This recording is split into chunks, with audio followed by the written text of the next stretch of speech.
today we are going to do pelvic stimulation exercises. These are the exercises which are basically around all your pelvic areas where all the basic chakras are. Specifically Mooladhara. This is where we say all our happy response lies. When we're sitting all day long on the chairs and working on the computers, we find that area getting totally jammed and we see that there's no energy and movement there. Let's get going. I would suggest lie down on your back. Okay. First of all, we are going to do bridge. Basically, you bend your both knees, place your feet next to the hips. You can make your legs a little bit wider. Then slowly lift your hip up and put your hands behind under your body.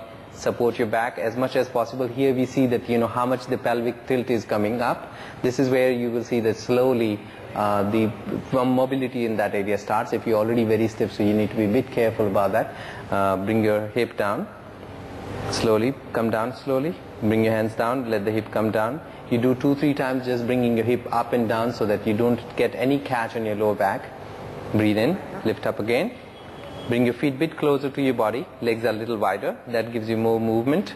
And this is where you focus completely all around your pelvic area, the lower spine, as you remember, this happy response comes from that area. But in a little more detail, a little more specifically, what is a happy response? What is the stiffness in that area from, if it's not a physical manifestation and it's more a psychological one?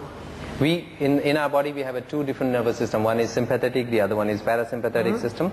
And the sympathetic nervous system is based on the lower back. That's where we say the happy response comes. And in yoga we have a Mooladhara chakra there, where all your creativity lies in there. Okay. So if you have that mobility going on, you will see all the kinds of things you're going to create in your life, basically. So lift your hips up. On that note, let's keep going. Yeah, absolutely. Just lift the hip up. Now we are going to add another level to the same, which we call it a Vipareet Karani Mudra. So what happens, you raise your one leg up, stretch it up, then the other leg. Now keep in mind that your shoulder remains on the floor. You need to tilt your hip a little bit. It's not exactly Sarvangasana, as we call it shoulder stand. This is Vipareet Karani Mudra. Here the whole pelvis is kind of getting a certain kind of tilt. The flow doesn't go completely directly on your shoulder side. It's very good posture to maintain the agility and the energy of the pelvic area.